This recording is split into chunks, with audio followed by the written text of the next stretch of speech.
You don't need to be a trained chef with fancy tools and ingredients to make great food.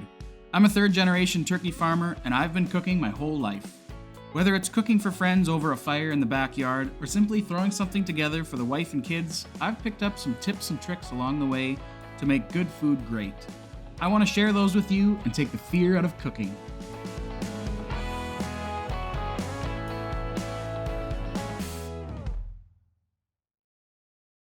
Hi everyone, my name is Eric. Welcome to the first episode of the Chubby Farmer, where we take the fear out of cooking.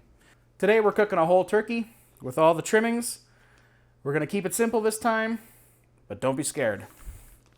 So, the first thing you're going to want to do, buy yourself a turkey. We've thawed this turkey, but we can also cook it from frozen. We'll take care of that in a different video. Let's open this puppy up. The first thing you want to do is get this thing as dry as you can, because moisture is the enemy of crispiness. Blot it out with a paper towel. You can even set it back in the refrigerator once you've patted it dry, and then it'll get really dry, but for now we'll just blot it. Inside every frozen turkey, you got your neck and possibly your giblets. Just got to reach around in there and try to find them. Get in there nice and deep. This one's still a little frozen. You don't even have to worry about that. Not a big deal. No giblets in this one. All right, once you got that puppy nice and dry, you're going to want to slather butter all over this thing. It rubs the lotion on its skin. Butter's going to give you lots of extra moisture. It's going to crisp this skin up nice and dark brown, and it's going to give you some great drippings for your gravy. You're going to want to warm this butter up a little bit. It's going to spread a lot nicer. So move it around with your hands. Just get it a little above room temperature so it's a little malleable. The drier your turkey is, the easier it's going to slide on there. It's going to catch on that skin and really bite in. Oh, there we go. Don't worry about it looking pretty. This butter's going to melt pretty fast, but it's going to leave enough oil behind to crisp up that skin. Get it on those legs. Rub down those legs. Thighs. Like I said, doesn't have to look pretty. Get that butter on there. Give your hands a wash. We'll move to the next step. Next, you're going to want to throw on a couple of seasonings. Keep it simple. A little bit of salt, a little bit of cracked ground pepper.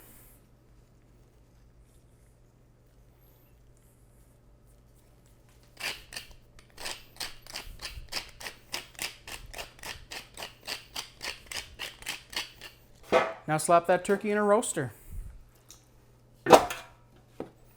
Voila.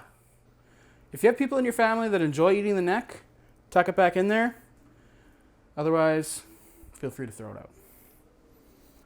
You're going to slap this thing in the oven uncovered, 325. It'll tell you on the package how long to put it in for, and we're going to be basting it in between, so don't worry too much about how long it's going to take. I recommend getting a meat thermometer. You can get this cool one where you can stick it in the bird and in the oven, and then you can monitor your temperature from outside the oven. What I typically do, I stick it in the breast as deep as it'll go without hitting bone. Something like that. You can always move it again later. Once that bird's been in there for about an hour, you're going to want to take it out and baste it. Often there's juice trapped in the cavity, so give that thing a tilt. Don't worry about the color. That's going to clear up as this bird cooks. And you're just going to want to give it 2 or 3 shots just to moisten the top. Make sure it's going to turn golden brown. Simple as that. Let's get this bird back in the oven. Like that, eh? While that bird is cooking, you can start working on your mashed potatoes. So you're going to want to grab your potatoes. You can peel them if you want. You don't have to peel them. They call them dirty mashed potatoes. I like to give them at least a bit of a peel. You can leave some on, give it a little texture.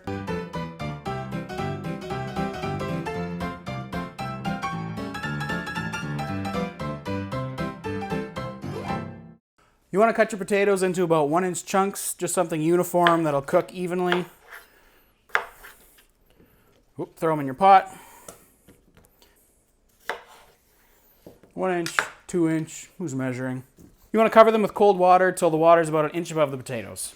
And as always, people, salt your boiling water.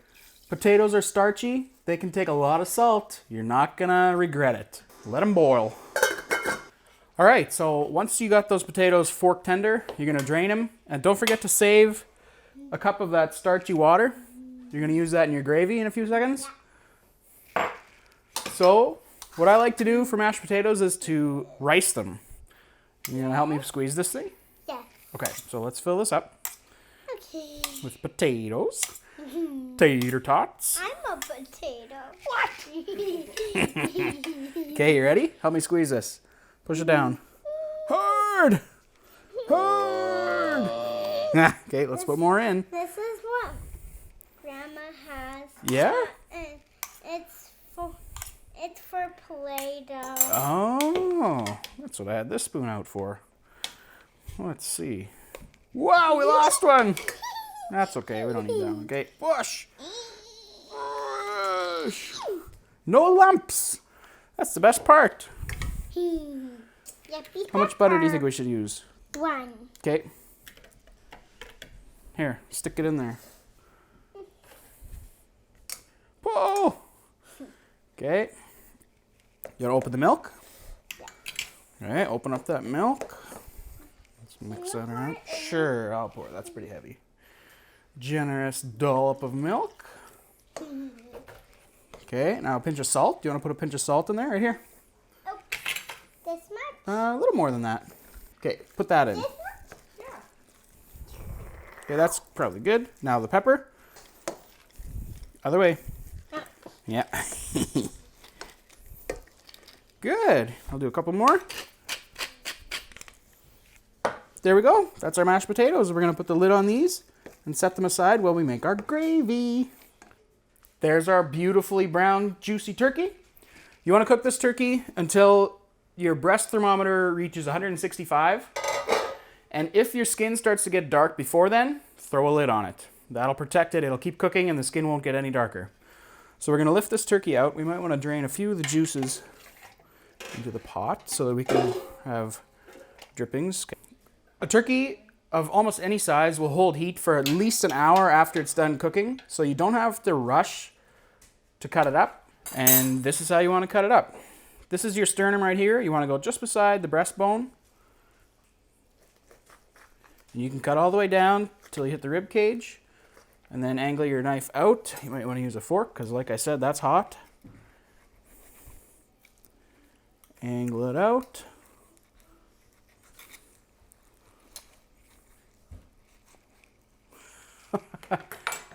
Turns out this bird did have giblets, but there's no harm, no foul. You can cook that. No big deal. We'll set that aside. There's always surprises. I like it. That's good. I thought that was something weird. Usually the bag will say, so if you're smarter than I am, you'll read the bag. If that skin is nice and crunchy, it'll come off no problem.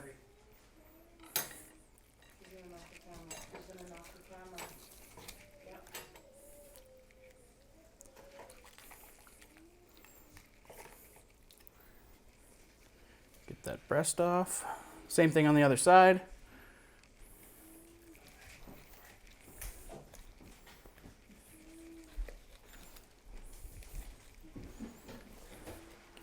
Follow it out along the carcass.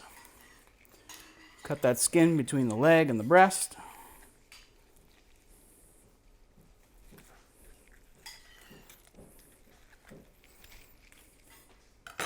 The only reason to keep it in one piece is for plating purposes. It looks a little cleaner, a little neater. But you're going to want to pick this bird clean later. So really, it doesn't matter if you mess it up.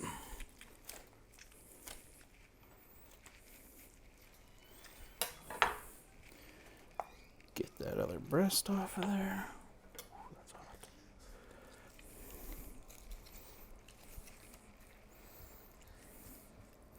Some of that crispy skin.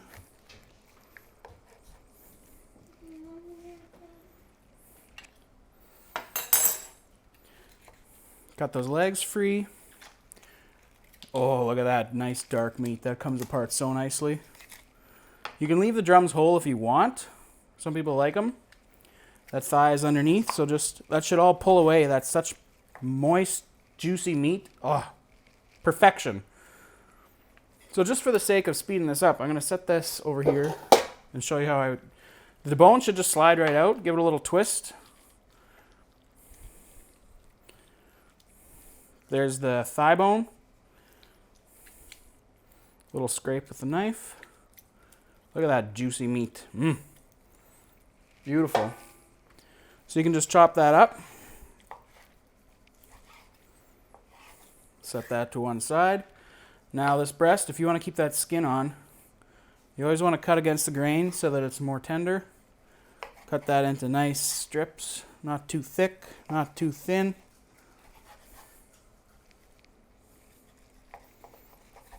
Perfect. Look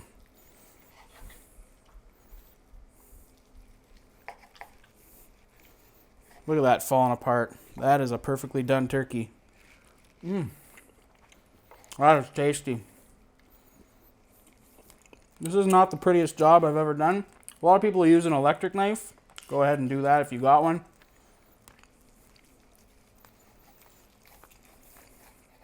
Look at that, more skin for me. Now, to debone these drums, if you want to, same thing. They'll just slide right off. A fork actually works really good. Just pull that meat right off the bone. You'll have a little bit of cartilage in there that you want to look out for. Right here. Just pull that cartilage out. And there's also a few little bones in amongst the meat, which you'll feel kind of as you're cutting it up. A little piece of cartilage. If you can grab a hold of it, just kind of pull that out. That's kind of cartilage. You don't want to eat that. But this dark meat is so juicy. It just falls apart. You hardly have to cut it. You can kind of just shred it with your fingers or a fork. Perfect. Let's plate this up. Put this juicy meat, dark meat on one side. Breast beside it. Juicy dark meat on the other side. Balance it out. Perfect. There's half a turkey. Look at all that meat. Now, you're going to want to strain these drippings because there's a lot of pieces in there. So I throw a sieve over my pot and pour that in. Just like that. That way your gravy stays nice and clear.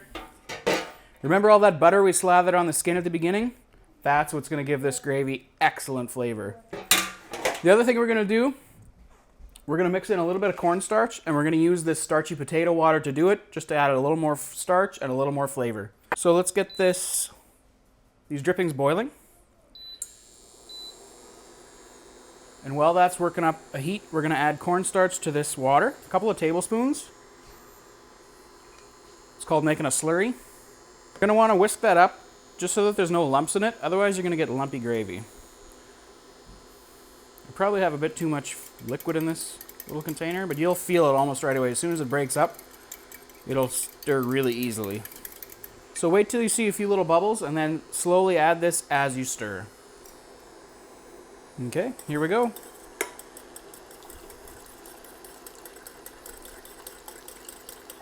Once it turns a bit of color, I think that's about enough. The longer you boil it, the thicker it'll get. And if it's not thickening up, you can always add a little more.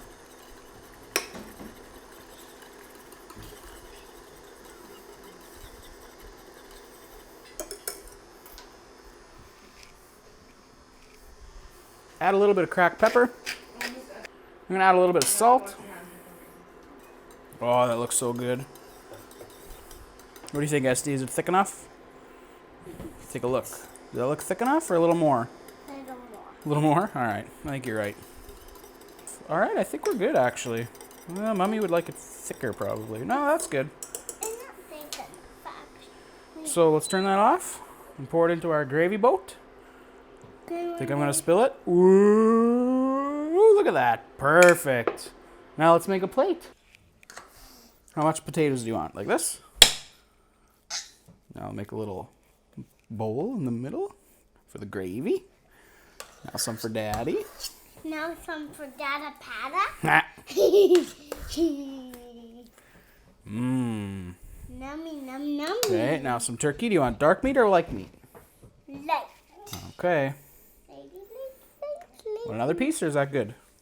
Another piece. Another piece? Yes. Oh, this is a good one. There you go. I'm going to take one light.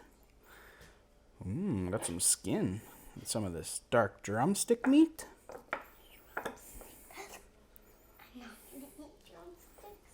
You're not gonna eat drumsticks? No. Okay. Okay, now some gravy. Are you ready?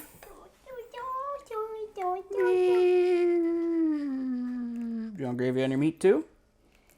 No. No? Okay. Look, Daddy, it's leaking out. The volcano's exploding. There's a fork. Do you want pepper on yours or no? Black fork? Yeah, watch your hair. What's there a black fork here? Okay, you ready? Let's take a bite together. What do you want first, meat or potatoes? Potatoes. Okay, let's do potatoes first. Mmm. Ready? Look at the camera. Is it hot? Blow on it a little bit. Daddy, you're Ah! making. I'm gonna dip my meat in that gravy. You ready? Done. We get to like 6 9. Good job. Good job. Okay. You can eat that if you want. Finish eating it.